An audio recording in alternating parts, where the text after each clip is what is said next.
what you were gonna say? No, I was gonna say like you. What's his name? Why?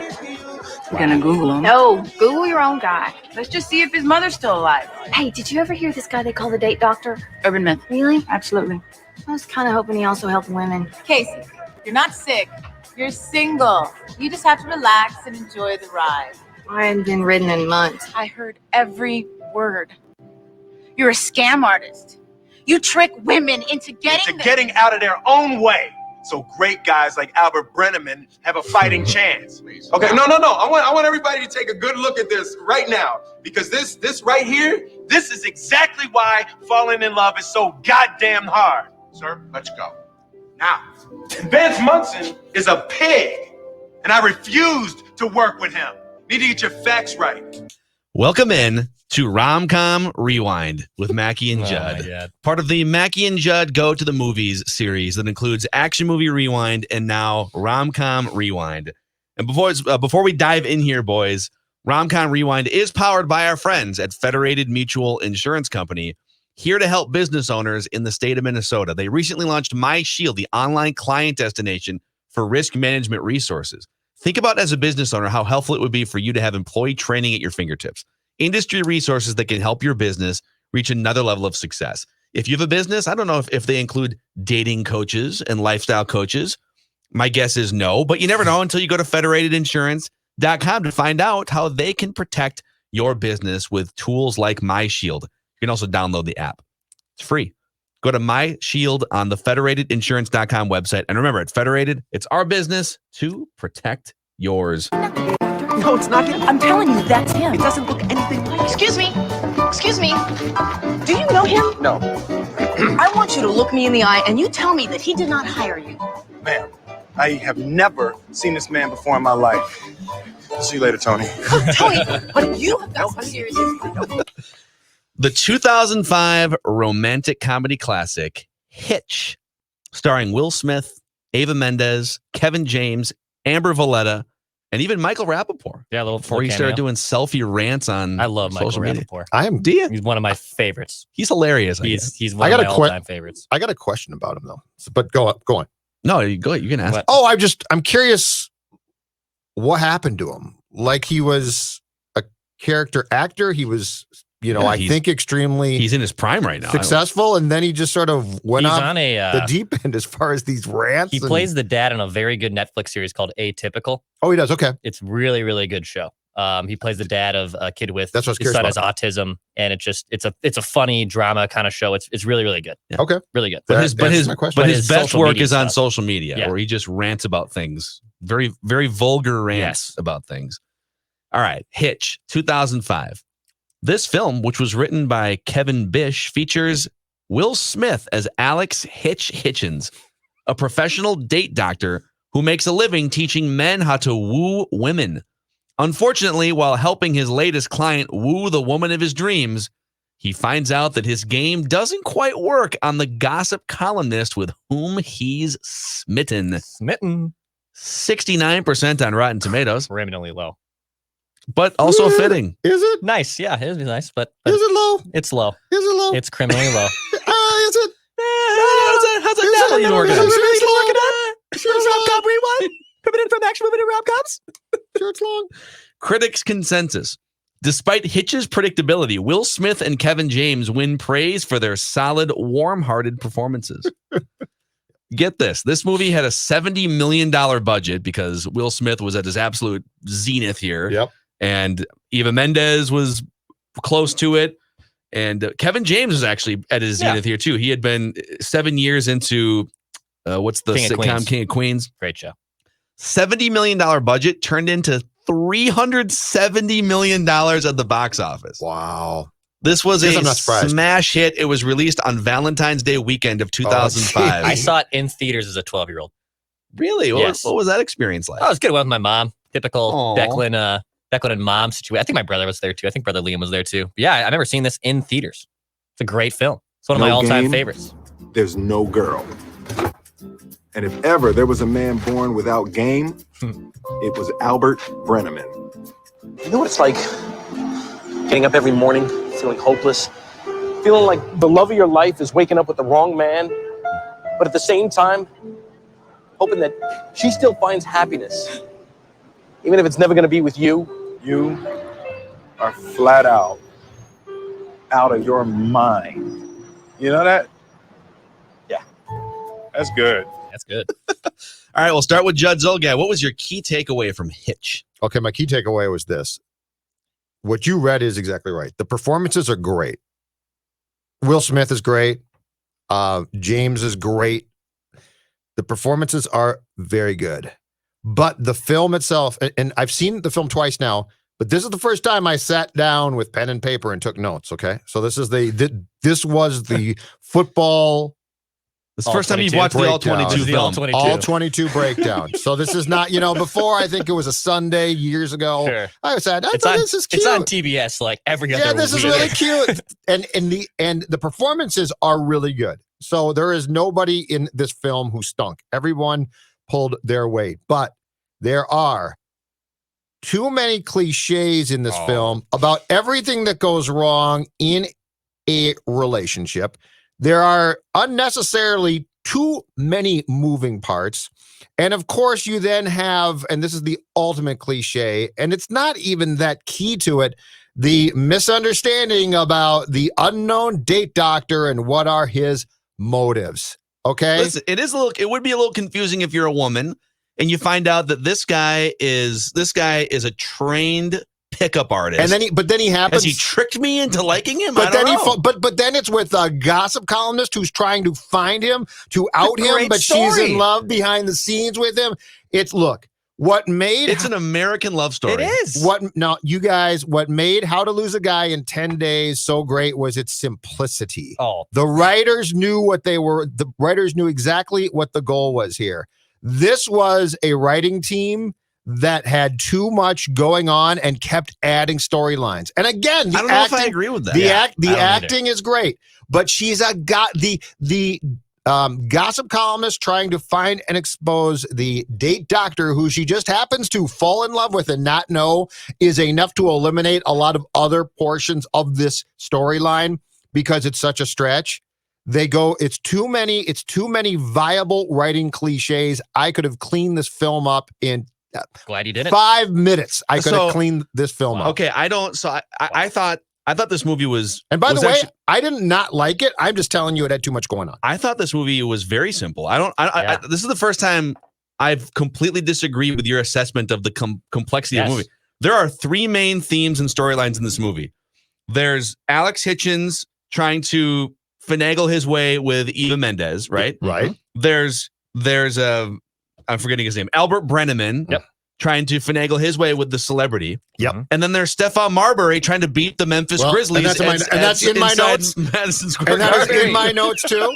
That is. But the thing is, if you're going to go with gossip columnist chases unknown date doctor guy, but she's really in love with him, but she doesn't know it, that to me, you are teetering on the edge of absurdity. All right, Dex, what was your main takeaway? That's my takeaway. Totally disagree with Judd. I'm gonna jump the gun here, but I'm just gonna say my main takeaway is it's the greatest rom-com film of all time. Wow, it's the greatest rom-com movie of all time. Well, pull him over. Great cast. I don't know if I can pull him over. No, funny. So How to Lose a Guy in 10 Days is better. So Judd and I are in the cop car together, and Judd's like, "That guy's speeding," and I'm like, "No, he's not." Yeah, the deputy here wants to pull him out. Swerved. No, you know what? Phil's gone bad. Give me the wheel. Phil's gone dirty. Phil's taking bribes.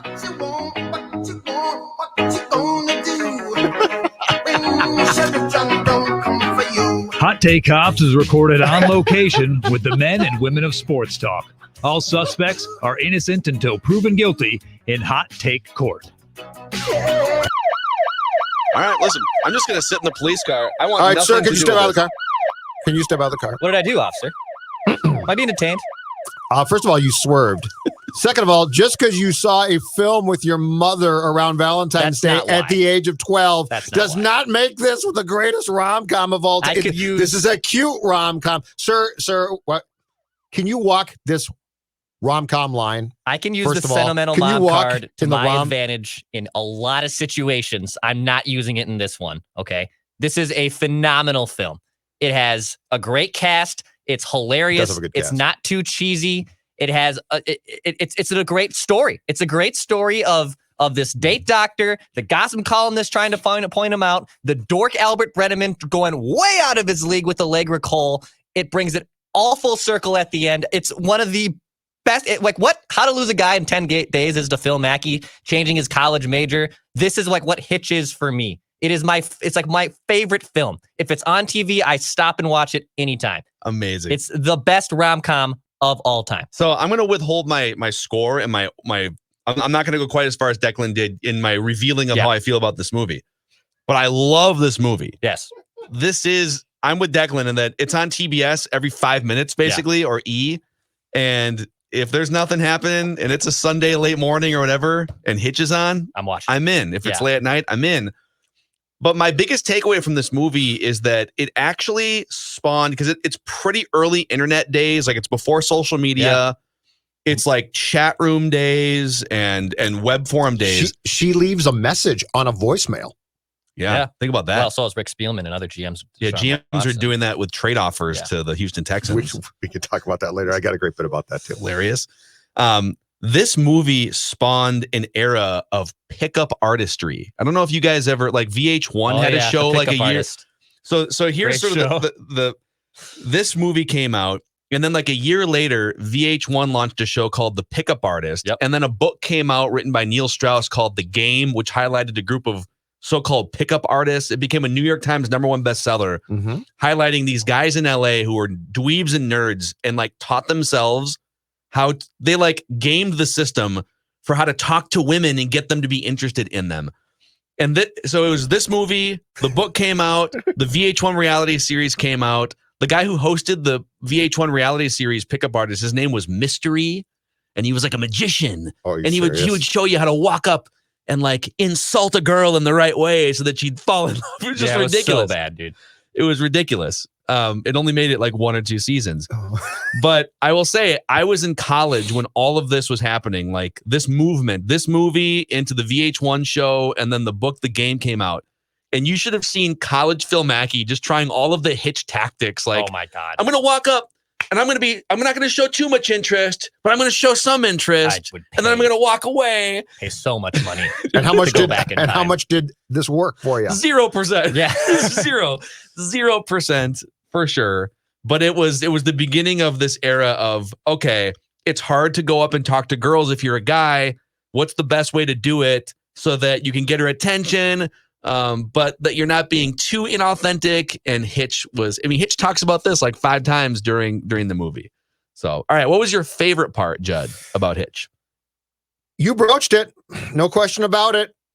The sports in the film. No, of course. Wow. Starberry. We got back-to-back Knicks games. Yeah, but in this case, we got savvy sports people doing a perfect job of having them be at a game. Yeah, it didn't need to be the NBA Finals. And and it is what? Knicks, Memphis, Stephon, right? I got the rosters here if you want. But here's the great thing. You want to guess the rosters? I think this game was Stephon recorded. Marbury. Hold on, let me pull up. I think this game was recorded on March 24th, 2004. I think I saw Paul Gasol.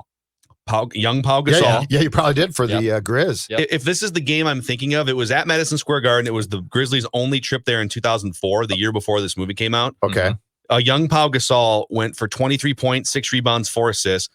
Can you guess who won the game, just based on the clip that you saw? Knicks won the game. Grizzlies in a blowout. Really? 111-97. Really? Oh, Marbury. And that included the Knicks outscoring the Grizzlies by 11 in garbage time. It was like a 30-point game at one point. Oh, really? Here are the starting lineups. For the Knicks, you had Stephon Marbury. He went for 23 points and 10 assists in a losing effort, which is his entire career encapsulated in this game. And then demanded out afterwards. He said, I want to be traded. I want to be traded back to the Nets. You had Shandon Anderson, Penny Hardaway. Nice. Oh, Lil Penny? Wow. I love Lil Penny. Naj Muhammad, Kurt Thomas, and then off the bench, you had Vin Baker, Othello Harrington, Jamar Johnson, Mike Sweetney, and Moochie Norris. Moochie. God, were the Knicks bad. For the Grizzlies, you had Pau Gasol, James Posey. By the way, this was like a 50-win Grizzlies team this year. Yeah, nice. You had Pau Gasol, James Posey, Jason Williams, White Chocolate Jason Williams. Oh, yeah. Mike Miller, Oh, Mike Miller. Jake Sokolidis, and then off the bench, you had Stromile Swift, Bonzi Wells, Shane Battier, Earl Watson, Bo Outlaw, and Theron Smith and Troy Bell. Oh, that's some great old school names. Earl Watson. Man. UCLA, right? I think so. Yeah, he's coaching. I think he was. But anyway, you know what this film did? This film did a perfect job of one.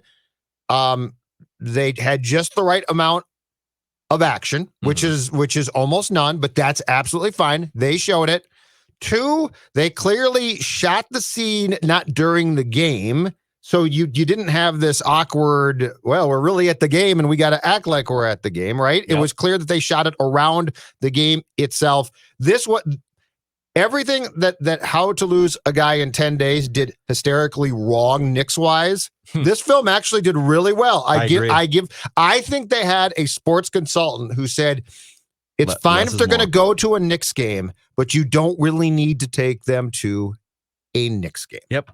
Less is more in this case. Yeah. And so in both of these last 2 movies, How to Lose a Guy in 10 Days and Hitch, they had 1 day and 1 game to capture basketball footage for the movie. Yep. And in the case of Hitch, they said less is more. It'll just be a clip of a game. It'll just be their courtside seasoning on the movie, right? They're supposedly courtside, which is fine. Yep. Seasoning on the movie. Yep. We're not going to pretend that it's the NBA Finals. We're not going to try and recreate them. What a great stretch that was. Why did you do that? And then How to Lose a Guy in 10 Days said, all right, we're going to go. We got 1 day of footage, even though Chris Webber is not playing in this game for the Kings and the Knicks are a dumpster fire and Lawrence Funderburk is in all of our shots. We're gonna take this footage of 1 game, a crappy regular season game, and we're gonna make it seem like it's the NBA Finals as a major theme throughout the movie. Yes, you didn't need to do that. No, but I mean, ridiculous. Who decided that and said, you know what?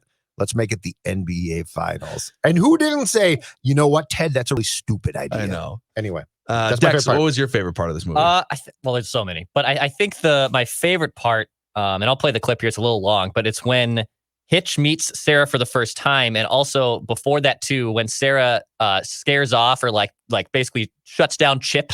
Chip comes over. Poor Chip. You have beautiful eyes. Just slams like Chip. Listen, try to listen here, okay? I just think it's great. I think that both of them here have insane, and the moment they start talking here, that this is just going to be a hit. I mean, you're sending all the right signals. No earrings, heels under 2 inches, your hair is pulled back, you're wearing reading glasses with no book, drinking a Grey Goose martini, which means you had a hell of a week and a beer just wouldn't do it. And if that wasn't clear enough, there's always the that you have stamped on your forehead. Because who's going to believe that there's a man out there that could sit down beside a woman he doesn't know and genuinely be interested in who she is, what she does, without his own agenda? So what would a guy like that say? Well, he'd say, my name is Alex Hitchens and I'm a consultant. But she wouldn't be interested in that because she'd probably be just counting the seconds until he left. But then he'd ask her name and what she did for a living. And she might blow him off. Or she might say, I'm Sarah Milas. I run the gossip column at the Standard. That just brilliant. Brilliant. How many times has Declan Goff tried to speak to a woman at a bar in that way? I probably have tried it, and it's been drastically unsuccessful. I can't believe it. I'm envisioning another scenario where like he goes through all of those things and then he's just 100% wrong. Yes. He's like, I'm a lesbian, actually. Get out of my space. I also think like it's a little absurd to how he goes before too, like when he's talking with Rappaport. I'm not like trying to jump the gun here, but when he's with Rappaport and he like does the $20 bill thing to the girl to like get her attention. Like, how is it supposed to get you away from those guys? It's like, I don't think like that is one of the most obscure, like absurd things I've ever seen. I think a woman would be so offended. He tries to order drink. Well, she was offended. Yeah, she was. But then she like gets a little smitten. She's like, well, how am I supposed to get away from those guys? Those guys would have probably tried to jump him or something. Correct. The problem too with the clip that you played, and this is the flaw in how they wrote it, is the second she says, I'm a gossip columnist, if you are the date doctor and you are trying to keep a low profile, you are out. Yeah, like you're not going to be like, oh man, you're the gossip columnist. That's great. Because she's eventually, if you date, going to ask what you do. And he makes it very clear he has no interest in talking about his business. And he's legendary. But some people... And he knows he is. Know they're going to get in a relationship. And they know there might be an issue with like what I do for a profession. And like it just kind of... that like you're just going to have to accept that. Yeah, like if he... That's... Well, but I see what Judd's saying. But if he wants to keep a low profile, she's probably the last one that he should be and he makes dating. And he clearly has a really good racket going. So it's not like he does an objectionable job, but he's like, it's okay. Like throughout the course of the film, he very clearly tries to avoid ever talking about what he does. Yeah, it's hard to explain to people. And now he's going to date a gossip columnist or potentially. What did you guys think though of just the smooth move of like getting her attention and then walking away without even getting her number and ordering her a Grey Goose vodka martini? Brilliant move. While you walk out the door. Brilliant and then she move. just sits there and she thinks about you. Yeah. No, it's genius. It's because he doesn't leave her number. Or I think this, because he on the walkie-talkie scene, like he says, I hate when I give a girl my number and I don't get a response. Yeah, right? he knew where she worked because she told him where Right. she worked. So he was able to contact her that way. But It's a little creepy though to go all in on the walkie-talkie thing and then set up multiple it's dates. a little weird. And then to research her great grandfather or great grandfather. I think Ellis Island thing. Yeah, I got notes on that. Was a little creepy. I think that's Yeah, a it was. fine date, but not for a first date. I think that's a cool thing to do, Wouldn't that creep down you out, the though? road. I'd like down the road, but not on a first date. It would creep me out. On a first date, it would absolutely creep me out. Yeah, Judd. I mean, if you have thoughts on it, Judd, is this your least favorite part? No, least believable part. Oh, okay. 7 a.m. date. Okay, Yeah, I don't do 7 a.m. dates. keep going, Phil. We'll come back to it. We'll Okay. get to it. All right. Where are we at here? Favorite part? Yeah, That was favorite part. actually my favorite part was Yours. the same part as Declan's. Oh, is the when they meet? The bar scene? It's the best scene. Yes. It's obviously unrealistic, but it was That's charming. It was also I love Will Smith. Mm-hmm. Like anything that Will He Smith is good. in. I agree. He's great. Take in my that. money. Yep. Yeah. $15, whatever. Like He's just really take good. my money for 30 years. And so that scene was peak Will Smith. Just smooth, charming, sort of a D-bag, but also likable enough, right? So that's my favorite thing. All right, least favorite thing of this movie, Judd. Okay, back to the storyline here. Okay, so again, they had a decent idea, but the plausibility of the fact that Hitch becomes this mastermind sort of bad guy, basically based on a misunderstanding of what Vance Munson says. Like Hitch helped people. Like he's not a terrible guy. Power suit, power tie, power steering. Yeah, They do what I want. but he helped. But yeah, but I mean, what one guy who basically plays zero role, but he's this creep, and he's basically a cliche of every slick guy, right? He becomes like the focal point of the date doctor is a terrible person, and it's a misunderstanding. No, he's not. He actually helps people. And the other thing about it off that is, so you're telling me that Sarah, gossip columnist, and a as far as I could tell, ball buster, right? Like she's a hard-working ball buster. I'm into She's not a girly girl. She I'm is all about it. She is good, right? But I mean, and that's fine. And All again, about it. I liked her character. Exactly the kind of I woman know I'm looking you are for. until she gets on Twitter and destroys you. No, she But- stays off of Twitter. But She has Ed- a burner account to find the gossip. yeah, but that's the point. You just made my point for me. So here's the problem. Is Phil gonna be okay? Sorry. True. Okay. It's true. Declan, every chance you get, it's like, yeah, just tie my hands to the Oh my headboard. God. Anyway, Declan is like if Hitch met Curb Your Enthusiasm. Yes. That would be Yes. Declan's dating movie. yeah, he'd get left tied to the She headboard. doesn't have a Twitter. She'd walk out. Cops would have to come and uncut him out. So anyway, you're telling me that she finally finds out who the date doctor is, and she now has unfettered access to him, like unfettered.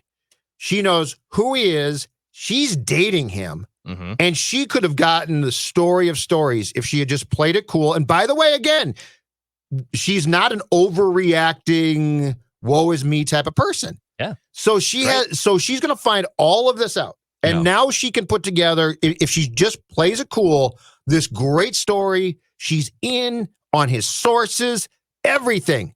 And she freaks out. And she immediately writes this incorrect story. Love does weird things. Yeah, man. Again, I'm just asking for, but right, it does to people that are weird, but she's not. She's like this. So she's bad at her job and dating. Well, but what's weird is she's good at her job, and then all of a sudden she gets bad at her job. Yeah. That's my least favorite part, because I liked her character a lot and I liked how they developed it. And then they're just like, okay, screw it. Now she's going to completely go off the rails. Dex, what was your least favorite part of this movie? Give us a thought. So my least favorite part is I understand how he becomes Hitch. You know, they do the flashback scene. He's this huge L7 dork in college, gets his heart broken, gets cheated on. I mean, it's one thing to get your heart broke. It's another thing to get cheated on. I've never been cheated on, but that's got to be just brutal. And then like all of a sudden, like, so that scene happens and then just fast forward, what is it? Maybe 10 years later. And he's like this insanely talented, smitten date. I needed a little bit more, like if they could make a prologue, like another spinoff. Wow. So the sequel should be a prequel. Between when he got his heart broken or even in with college Urkel? Too. In college to when he becomes this insane consultant date doctor. Because like all of a sudden just he goes from dork who gets his heart broken to like the biggest pickup artist of all. It's a big leap. It's a big leap. So that's like the one little plot hole that I have in this film. Urkel, baby. Yeah, he goes from Urkel that's the prequel to like Michael B. Jordan overnight. Hello. Like, how does that happen? Well, maybe, I mean, listen, Family Matters was a thing in the late 90s, so maybe he hopped into one of those Stefan Urkel chambers, yeah, he was maybe Stefan. But I think that's my like least favorite part, just because I needed a little bit more thing. Also, did you guys notice the hilarious like part of the movie? So his shirt gets ripped off in the taxi cab. Yep. And it gets like visibly ripped. But all of a sudden, Sarah shows up with it dry cleaned and totally normal. Yeah. And then he forgets it again at the restaurant. So now it's in her boss's chamber. And then eventually it gets back to Hitch when he like they break up at his apartment. And then at the end of the movie, he's again wearing that shirt. Very durable shirt. It's a weird little. It's a Hammermade. Go to hammermade.com. Maybe it is. But I found that hilarious. It's like, damn, the shirt just survived through everything apparently. Yeah, we need to know what the brand of that shirt was. Yeah.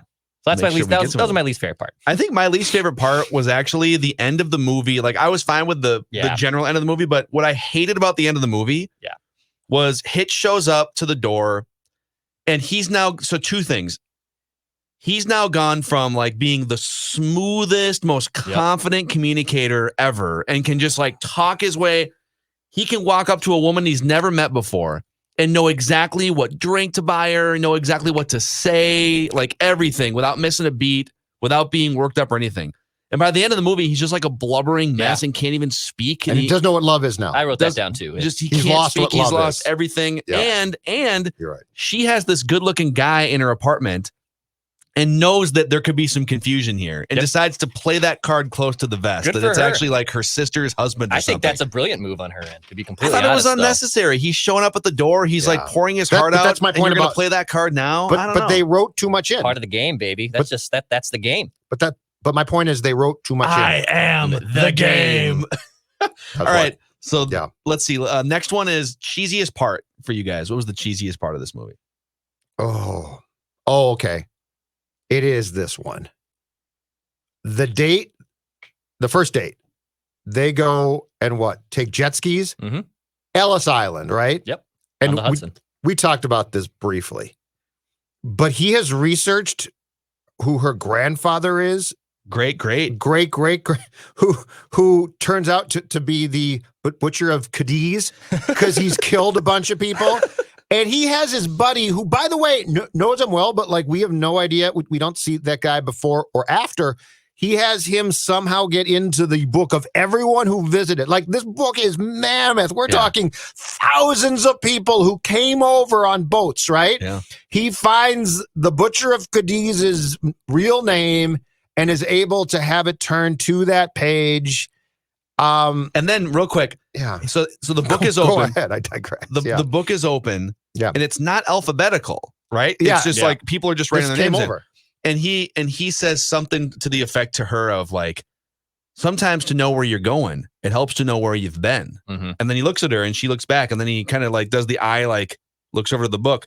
If you're her in that moment, would you know what he meant? Like, oh, I should read the names in the book. And it would, by the way, it would take her a long time to like decipher what the names are. And right away she gets to it. And the best part about it is what they show, the penmanship is perfect. Like everyone had perfect penmanship. Yes, zero chance. It's that not faded out at all. Yeah, like okay, let me write this in perfect. But anyway, it again to me was like you didn't even really need this to make it a good film. Yeah. And it was so cheesy. And then she, of course, starts to cry, and it's all a misunderstanding. That's where I got hung up on things. It's like, okay, this is cool and it's fine. And this cast was too good for some of the crap I think they pulled.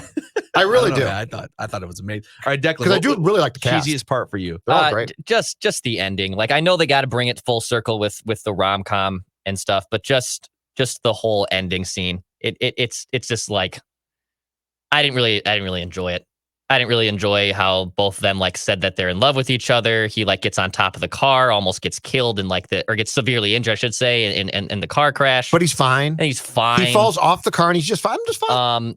Yeah, I would say that it was just the end. It's just kind of blah. There isn't too much cheesiness to this. No, actually, it's mostly like, I don't know what the word is. Judd used cliche, but I think there's more just like, it's like grandiose. Everything in the movie is like over the top. Because even even the 90-10 thing, like the 90-10 thing is a real thing. That is that like the fact that they coined the phrase 90-10, the guy goes 90, she goes 10. That's 100% true. Sure. I love that part. But I think in general, they do a really good job of just taking the cheesy moments and making them realistic. So it's kind of hard for me to pick out like what is the cheesiest part.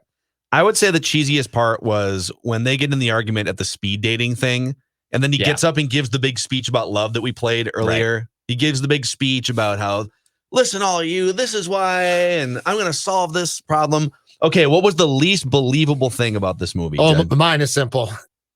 First date, 7 a.m. It's supposed to be breakfast. Like they say, breakfast, okay? And she shows up, and it turns out to be jet skiing on the Hudson. There's no food. It's 7 a.m. in New York on a Sunday. There would be no second date. I would just leave. I came for breakfast. I'm up at 7. You're lucky I'm up. And you want me to go on a jet ski? But here's why it's brilliant, okay? I'm going to give you some dating advice here, everyone. Okay, Phil Mackey dating advice here, okay? Okay. Part of breaking through the sea of just like comparable normal dudes who are doing the same thing is to do something drastically different. Yeah. And so what's like the standard first or second date? Well, let's go get dinner and some drinks or some coffee. Like 95% of people are like dinner, drinks, coffee, dinner, drinks, coffee. Accurate. Do something that's completely different and out there that can, instead of sitting there and talking about what do you do for a living over a cup of coffee, go jet skiing, have some fun, create some good vibes, 7 a.m. and then have a fun conversation. On the Hudson, no thank you. Do it at 10 a.m. Do it at 10 a.m. Okay, and she not wants on the to do Hudson. it at 10 a.m. The fact she doesn't like mornings either. Again, another reason. I love Eva Mendes. She doesn't like to do mornings. You're not going to win that one, my good By the man. way, is the Hudson, Ryan Gosling is very happy with her as his wife. I had zero idea she was married to Ryan Gosling. I didn't know that either. Two kids, last night. two kids, and she retired from acting. Basically, quit her career to like be a mom. Basically, yeah, good for her. It was awesome. Her last acting gig was in 2014. Yep. So she's been out for 7 years.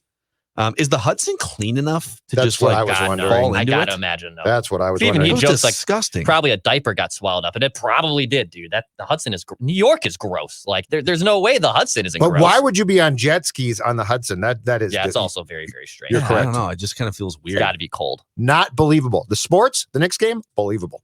All right, Dex. Least believable thing. Least believable thing for me was the walkie. Even though it's really cool, the walkie-talkie scene. Like it's 2005.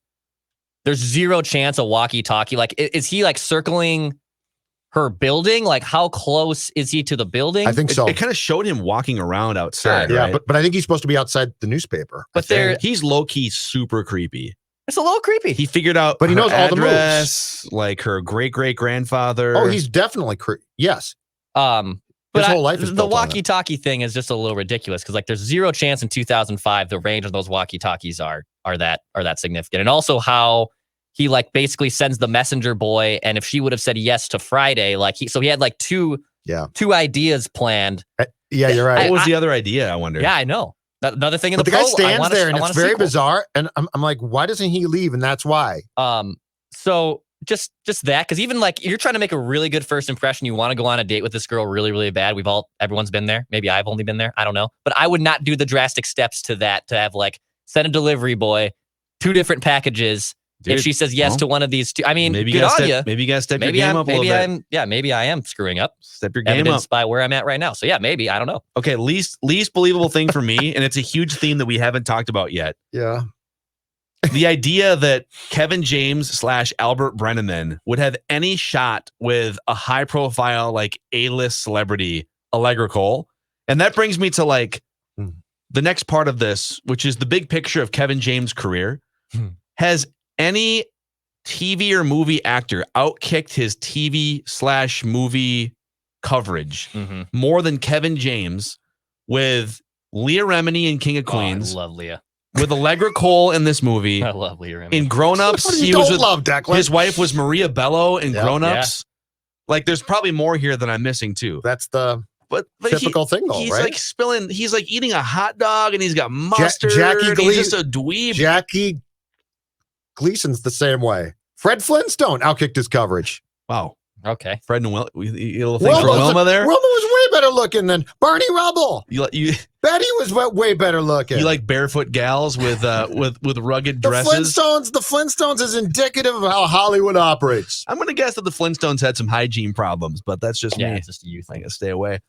I have listed out here all of the dating advice that Hitch gave, like all the little one-liners, or most of them. Sure. I'm going to rattle through these, and I'd love your guys' thoughts as we go here. Sure. Like, are you buying into these theories and advice pieces? Okay. Okay. This is Declan, right up Declan's alley. Ready. No matter what, no matter when, no matter who, any man has the chance to sweep any woman off her feet. He just needs the right broom. Yes. I buy that. I 100% buy that. It makes absolute perfect sense. Because he has to buy that to keep his dreams alive. I'm just saying it totally, it's very believable. It's very believable. I think women. I think women are gonna draw a line somewhere. Yeah. I don't think it's any man, any woman. Sure, but here's the thing, and this might come off really bad, but I don't think the guy's gonna draw a line that far. I don't think he's gonna draw a line as far as the woman would draw the line. But you really think that in real life, what are the odds that a Kevin James has? 0. Right. That's with what an I'm A-list celebrity. Like 0. I don't think it would work. Like she might like him and think it's cute. I get but they're not going to end up together. Put it this way, I get the concept of women care more about a guy's personality and if he's funny than his looks. Men are more like, okay, is she hot or not? And that's the initial. Mm-hmm. So the idea that if a guy who looks like Albert Brenneman is confident, funny, and can, is charismatic, that like, if that was the case, but he wasn't any of those things. Like he was a nerd. He wasn't funny. Like, he didn't quit his job too. Like what did he do didn't really talk after about he quit that. his job? He just had another back, or like he clearly quit it. Yeah. Yeah. Okay. Here's more. So no, I don't buy that across the board. Next up. You cannot use what you do not have. If you're shy, be shy. If you're outgoing, be outgoing. Mm-hmm. I mean, I guess that applies. Yeah, I guess that's true. So basically, just be yourself. Yeah. Be yourself. I don't think that's tough. Well, if you can just be yourself, like you might need to be a little something else. Well, you can't be like completely shy. Mm-hmm. Yeah, you gotta do something. Right. 60% of all human communication is nonverbal. 30% is your tone. So that means that 90% of what you're saying ain't coming out of your mouth. Yeah. I agree with that. I 100% agree with that. So when they say tone, are they talking about the tone of your voice, the tone of your actions? Yeah, your body language. Your body language, your delivery. Are you confident? Are you angry? Etc. Do you give off a good vibe? Yeah. 90% of it is your vibe. Absolutely. Right? Okay, when she's talking, don't be looking at her mouth. Don't be wondering what she looks like naked. Just listen and respond. Well, that's not true, because the key thing is to look at the TV over her shoulder to keep track of the game. Because she thinks you're looking at her and you're looking at the TV to catch up on the scores. But you got to move above the head is But easier. you got to make sure that she is either seated or standing in the right place. Yeah. It's all about the positioning of your partner. Women will always have much more daggers on you than the men. Like if you doze off, if you look somewhere else, she's gonna know. She'll know in a second. What are you looking at? But that's when a relationship gets serious. I think acting like you're a little bit aloof is key, and that is when you can examine the scores. So the thing, or the action on the TV. The thing I'm the most guilty of when we're at a restaurant, let's say we're sitting across in a booth or whatever. No side sitting. Rarely side sitting. Mm-hmm. Rarely. Now, if it's outside or something, and we want to both look at the view, we'll side sit. I'll do that. We don't do same siders unless it's like, okay, there's a Gopher New Year's Day bowl game. When we met, something. Dawn always said, "Sit with me on the same." I can't do it. Yeah, it's only if there's a game on. I'll side sit, but I will not sit in the same booth as you. But where I get guilty is I I love at restaurants. I love like watching if other people's food goes by. I love to see what their food looks like. So if we're in a conversation, like Dawn does, every single time someone like a waitress or a server walks by with food and there's like a big plate of wings, I'm like looking at the wings. She likes to look at how the food I get called out all the time, rightfully so, for like, what are you looking at? The double bacon cheeseburger that just went by. Yeah, that's. I love you. 8 out of 10 women think that the first kiss will tell them everything they need to know about a relationship. Okay, so I consulted with someone when we were watching this film, and she said that is complete BS. Oh, so you can be a terrible kisser? No, not even that. Just the first kiss means nothing. Like it doesn't hold as much merit as what Hitch is saying. Maybe all of her first kisses have also passed maybe the test. maybe that's also So been it doesn't set a tone or establish things, basically. Then correct. Okay. Because also have no idea. the first kiss. If you're a crappy kisser, I wouldn't bank on getting a second date. I don't think that is what the person was trying to say. She was trying to say that the first kiss could be also, it's indicative of the circumstances you're in. Like, is it a date? Are you making out with each other the first time at a bar? Like, where is the kiss coming from? Sure. Is it a dare? Is it something like this so? Is good. I'm glad you consulted. There is a situation that has to be like prefaced before you with the first kiss. That's fair. Okay. Yeah. What about this one? The secret to a kiss is the 90% rule. The secret to a kiss is to go 90% of the way and then hold. 100%. You go 100%? No. Like that's 100% correct. I go to 90-10. Sorry, bad choice. To do what? 90-10. Oh, it's to use that. Okay. 90-10. I've never even heard you go 90, of that, but it makes sense. She'll go 10. You don't want to do what I think this was on the Claire season of The Bachelorette, where the guy went like 40%, and then she went like over 50%, and then he pulled back to 20%, and then he got eliminated. Well, why would you do that? Instead of him just like going in, he just like he like. Why would he do that? Backed away. Yeah. I don't know. It was bachelor Also, career suicide. That's a lot of work right there. We don't have a woman here, but like, does the woman go 90? Would you ever just go 10 if she went 90? I don't know what else would you could either go 0. You could go 0. Would you go 30? Would you go 30? Now Right. you're past each other. Exactly. I've been married. How do you calibrate? No right. idea. Yeah. What if she goes 80 and you go 40? Right. Now are your ears touching? I don't know what's happening. It can be difficult. What's it, a spot? Bonk your heads. It's a whole thing.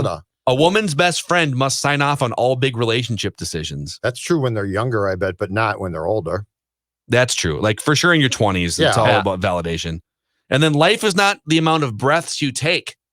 It's the moments that take your breath away. Lame. So cheesy and dumb.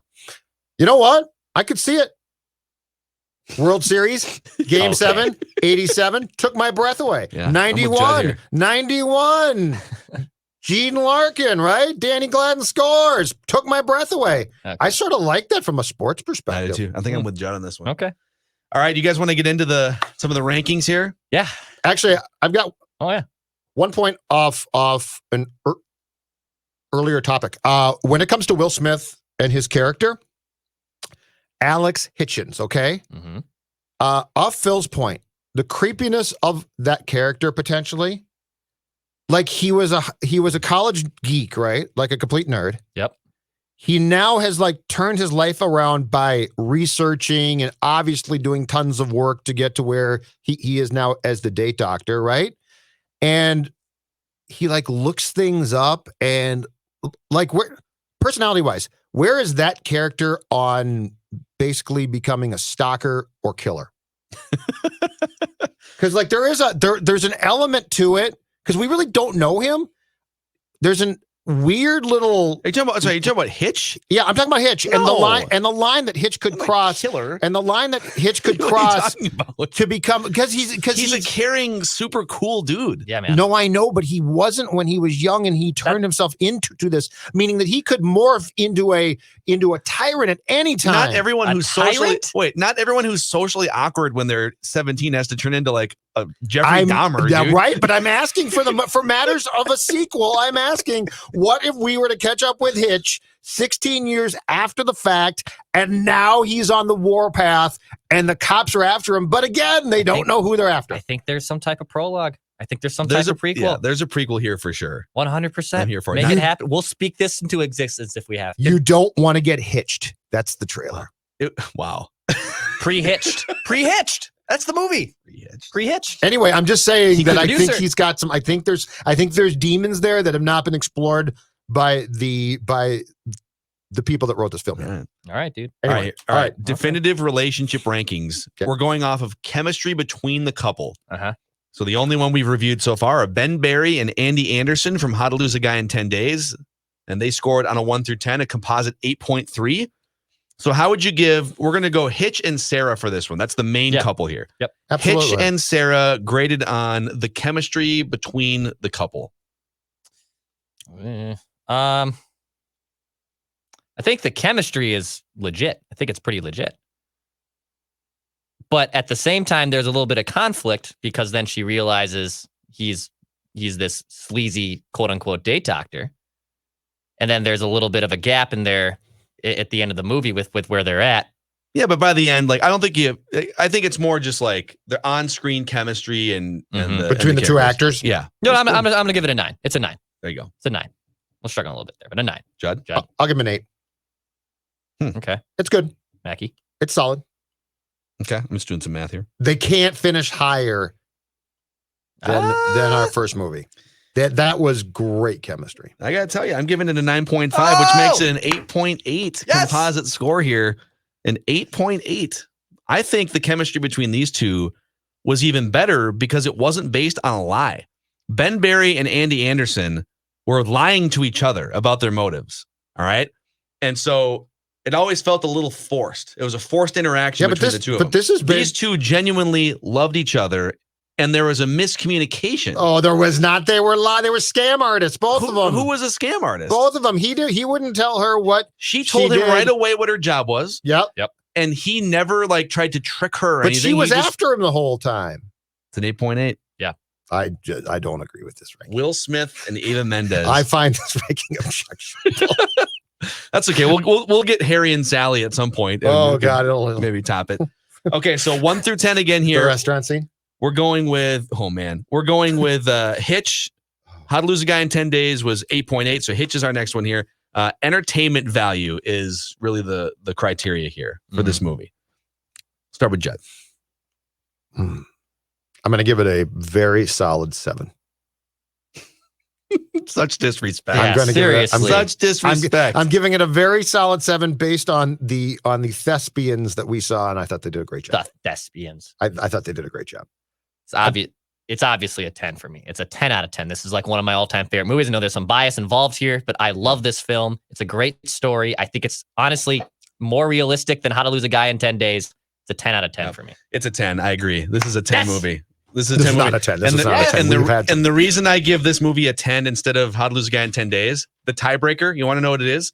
Proper use of a Knicks game footage. Okay. That was my favorite part. Don't take your one regular season game that you grabbed footage of and make it into an NBA Finals series throughout the movie. That's ridiculous. I agree. I agree with the proper sports use thing. Yeah. of sports sprinkled in as seasoning. I think that you were overcome by attachment to this film, and I think the flaws are still there. So Hitch, because of Judd's 7 and our 10s, and the composite score is now a 9. So Hitch is a 9. How to Lose a Guy in 10 Days is an 8.8. And those are the movies that we've reviewed so far. Boys, for next week. Hey, wait. Oh, yeah. Question. Speed dating. Yeah. Is that still a thing, Declan? I feel like it used to be big back then, and now I don't read about it or hear about it anymore. So there's this podcast I listen to locally that they do it. They have this new one. It's a speed dating thing, and it's called, I think, Kings and Queens. Okay. And they do a speed dating little thing where it's like they switch it up every week. So one time it's one guy with 3 girls, and then it flips around for the next week. Okay. I think it happens still. Yeah, I don't think it like happens also like with COVID right now. Obviously that. No, but I'm just saying before but in, like, that. general. Yeah, I think it happens, but I don't think it's like as big as it used to be. Okay. I was just curious. I've never done if we still had speed dating. Yeah, I think it still exists, but there was actually, I feel like when I was in Scottsdale visiting my dad over the holidays, and the COVID restrictions aren't quite, I swear to God, we saw a sign at like the resort we were at that's like speed dating next Saturday night or something. Wow. It was like some, for like old people. I don't know. Yeah, I guess old people that people spouses speed died. dating? 3 movies to choose from here. I'm just grabbing from our bin here, and I'm going to add one to the bin, and then I'll take 2, and we'll figure out how to choose these. But the 3 up for this week are Fever Pitch, Sweet Home Alabama. Oh God, great movie. And I want to add this one, While You Were Sleeping. with Sandra Bullock. Kevin Costner? Is he who's the Nope. guy? Who's the male lead in that? I don't remember his name. Have I seen that one? I think I might have seen that While one. You Were Sleeping I've seen is bits and Sandra pieces. Bullock is like a Hold on, I'm subway looking worker at or something. This dude, Yeah. Oh, yeah. this dude hits a and he coma and she pretends to be Bill Pullman. Bill Pullman's yeah. in this Bill one. Pullman and Sandra Bullock. I have seen this. It's. I recall it being cute. So I'm gonna label these 1 through 3. Okay. And we're gonna have Declan choose a number 1 through 3. While You Were Sleeping. 1995. I'll be honest. My bias wants the first 2 really bad because I love both those movies. I think you'll find things about all of them that will be enjoyable. That's true, though. It's true. All right. I will go with 1. While You Were Sleeping. Oh, God While You bless. Were Sleeping. You know you can't go with one when that was the third one, dude. It didn't matter. I was going to screw it up. All right. While You Were Sleeping for next week. Hold on a second. I got to write that down in my notes. I did see that when it came out, and it's been years. There's a lot to dissect in that one that I think you'll find interesting. Okay. Unless you guys think this is a grave mistake, like Dan Orlovsky used the term grave mistake, Dak Prescott. My bias is Cowboys. to like those Sweet Home Alabama and fine Fever with Pitch it. are like Should we do Fever Pitch? Are like 2 of my favorite films. Should we just do They're Fever also up Pitch? in my rom-coms. I don't care. That's fine with me.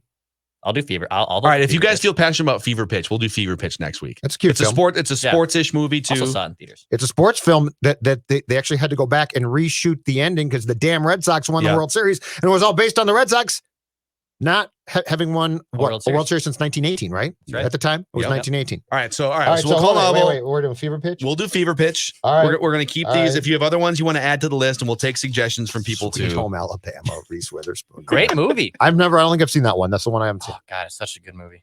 But I'm sure I will sit down with pen and paper and dissect it thoroughly to give an analysis while you guys give it 10s. I hate it when a guy calls a girl who did not give him her number. So this is me not calling. Over. Yes, you're right. This is much less invasive. Listen, I've been thinking about that sign on your forehead, and I was wondering if you'd mind taking it down for dinner Friday night. Over. Oh, I can't. I have a couple parties I have to hit. Gossip never sleeps. Saturday. I have a date. Okay, Webster, how do I get rid of you? Breakfast Sunday. And you can barely even call that a date. You do that with out-of-town relatives that you don't even like. Over. Okay, I guess I could do Sunday. You forgot to say over. Over. This conversation